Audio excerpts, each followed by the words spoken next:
So pag trace guys ng mga electric fan, lalo na dead set yung isang unit natin, so kailangan i-step by step muna natin siya, no, na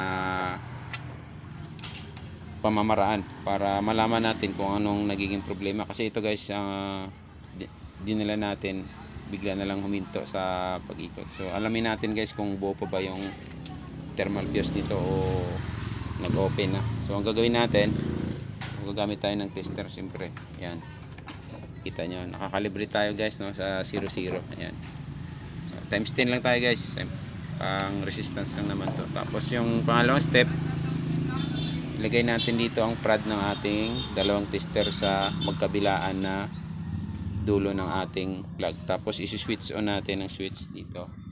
Yan, number 1. O yan guys, may pumalo. So, ibig sabihin buo yung ating thermal fuse. Pangalawa mayroon. Tapos yung pangatlo mayroon din. So ibig sabihin yan, okay pa yung thermal fuse ng ating electric fan dito sa loob. So ang pangatlong gawin natin, buksan natin dito ang harap nya. Titingnan natin kung mayroon siyang free wheel na tinatawag na. Ayan. Tingnan natin kung mayroon siyang free wheel na tinatawag. Mamaya tumigas ito. Kaya bigla lang daw huminto eh.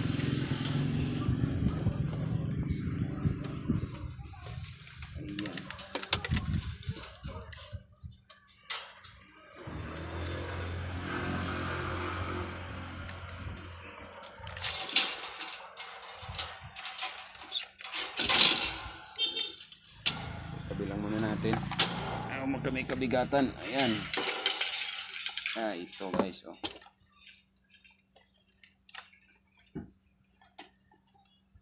Okay naman. Anong dahilan dito? Okay naman yung kanyang free wheel, ah. Kailangan lang tong langisan.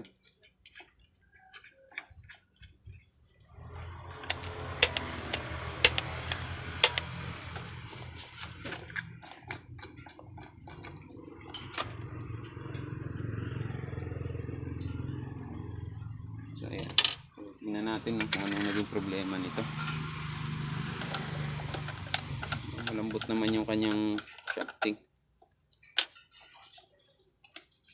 Tanggalin lang natin to. Ayan. Ito guys, medyo may katigasan. Kulang lang sa langis to. Ayan guys, oh, sa ganitong mga problema, try nyo munang langisan dito. Medyo ayan. Tapos bago natin siya i-testing, nakuha naman na yung doon, langis nak. So yun guys, so binuksan natin, papatakan lang natin muna siya ng langis dito. Lambot naman siya eh.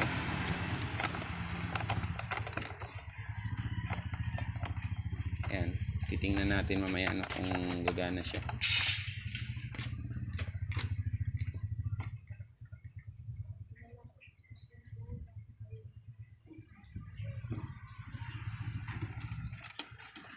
Ayan.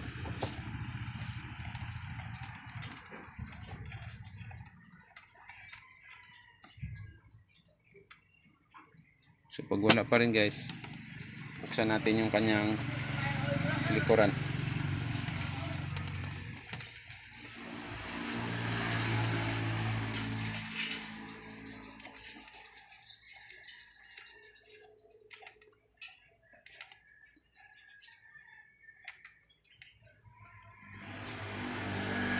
So ayan, lumambot na siya, oh. Overheat siguro ito.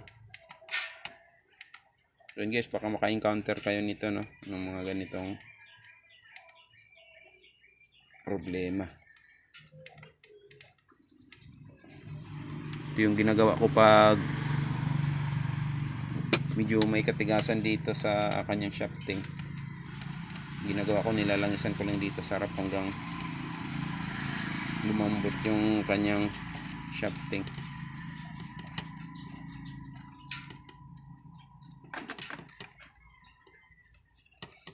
Yan.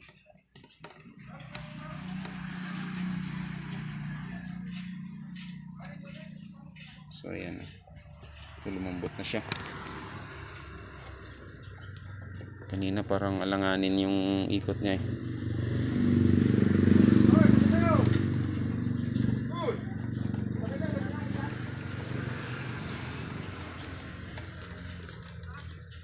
So, dagdagan pa natin ng konti. Yan.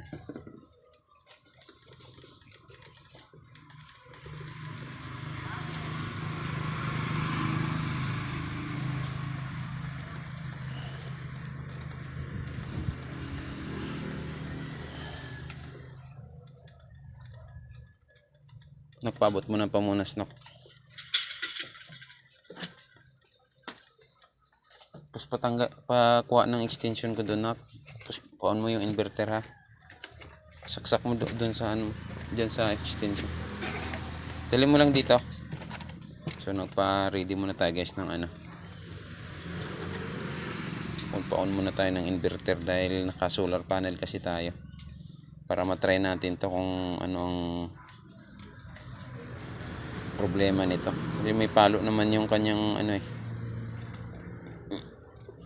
Dito sa ibig sabihin ng thermal fuse niya okay pa. So ayan. Okay na nak yung dulo.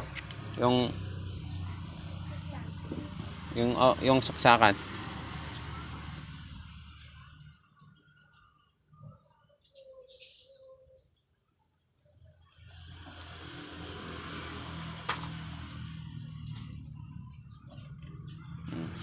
Saksak mo na agad dyan.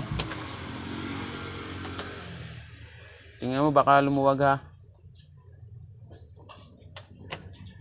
O pakion ng inverter doon. So ayan guys, papaon na natin yung inverter para ma-testing natin yung unit. Yan, okay na yung kanya free wheel. Kakulang lang sa langis to. Malamang na overheat to. Okay na. So yan, nakasaksak na guys. Try natin. So yun, gumana na.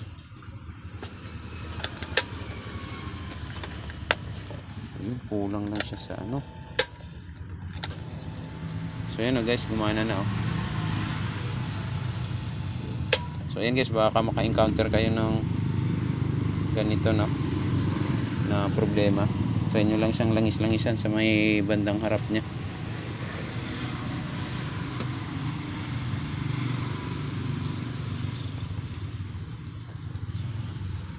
So dead set daw siya pero gumagana naman pala. Yun nga lang, matigas dito siguro.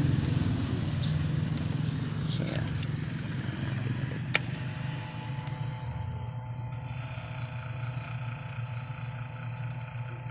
Yan. So yun na guys, okay na. Thanks for watching. God bless po.